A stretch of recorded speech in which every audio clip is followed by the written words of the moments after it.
Hello again. Welcome to the third instalment of our video history of Leicester Fosse and Leicester City as told through its memorabilia. We're going to pick the story up this week in the summer of 1919. This was a huge summer not only for the town of Leicester but also for the football club. On June the 10th, 1919, the King, George V, and his wife Queen Mary made an official visit to Leicester. Their visit had originally been planned for the previous November, but that had been postponed because that was the month of the armistice. The King and the Queen arrived at Leicester Station, which was beautifully decorated, and they had events at De Montfort Hall, and they also went to see the chorus factory in St Margaret's.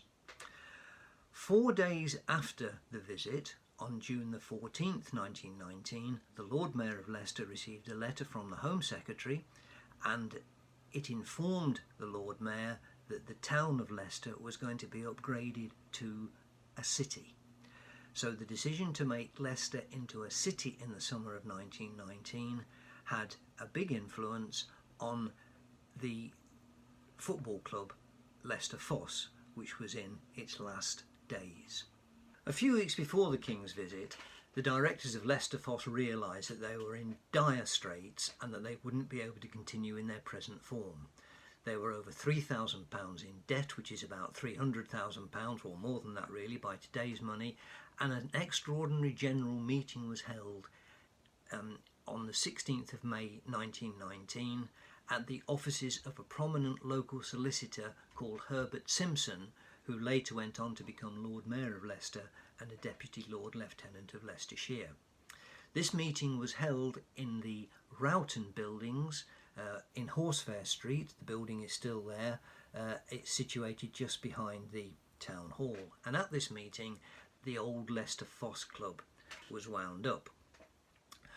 On July the 5th, the Football League agreed to allow the club that emerged from these ashes of Leicester Fosse to be renamed Leicester City to reflect the new status of Leicester Town as it was or had been. And on August the 7th, 1919, the Articles of Association were published confirming that the new football club with new investment would be called Leicester City and could take its place in the league under that name. The league started later that month, on August the 30th, 1919. It was the first football season since it had been suspended, since Football League had been suspended in April 1915. So this was a brand new era for Leicester City Football Club. This photograph shows the first board of directors of the new Leicester City Football Club. These are the men who put the money in to make the new club possible. There are two people I'd particularly like to point out at this stage.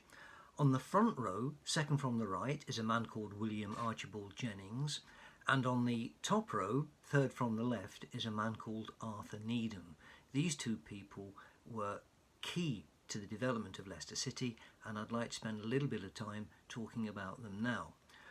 William Jennings was a man who had made a fortune during the First World War making boots for the British and the Russian armies.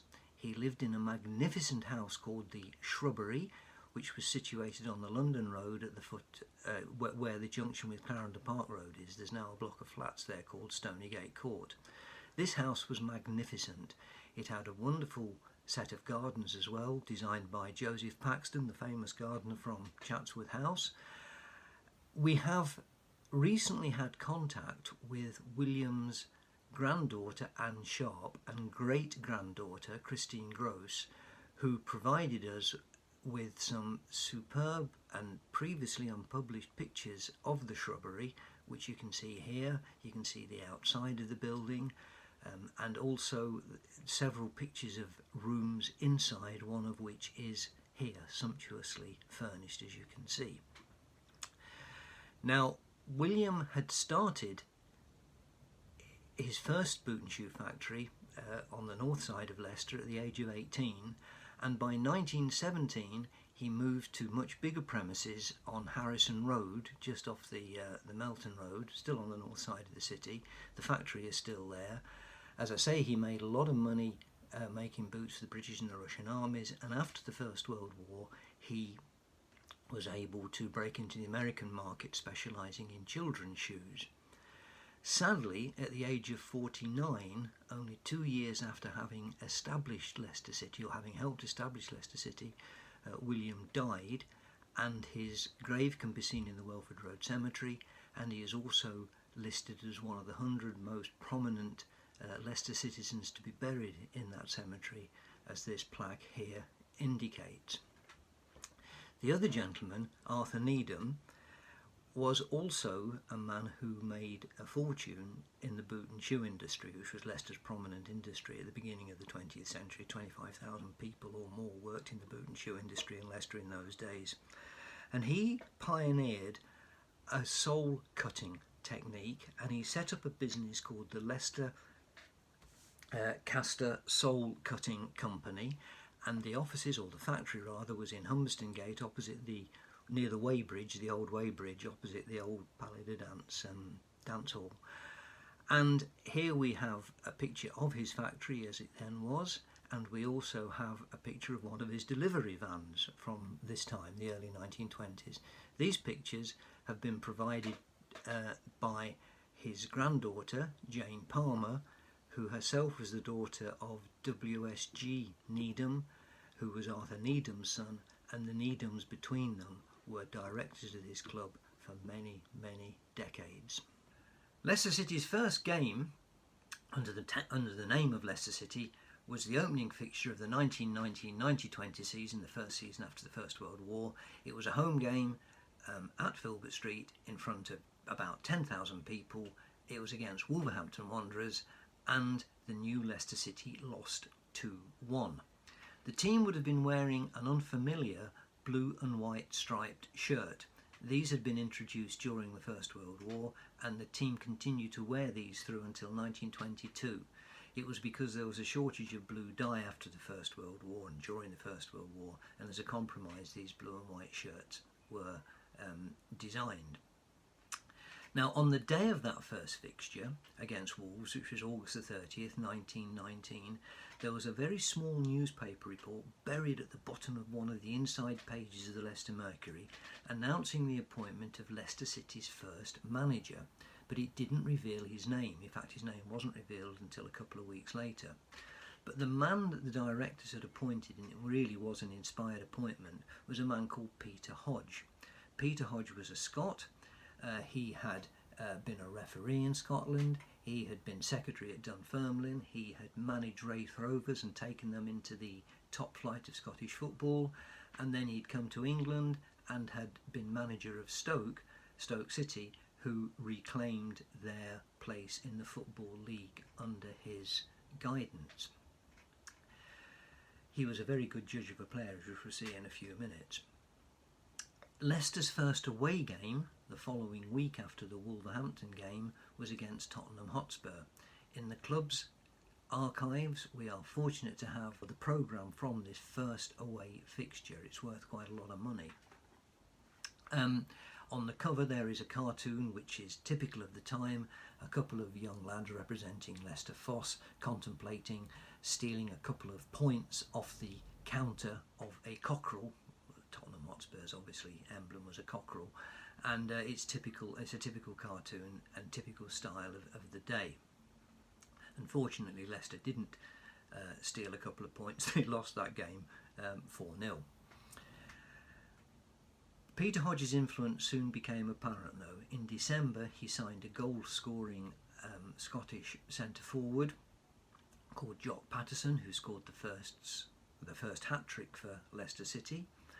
And a month later, in January 1920, there was a small newspaper article announcing that Peter Hodge had signed another Scot, a full-back from Scottish junior football called Adam Black.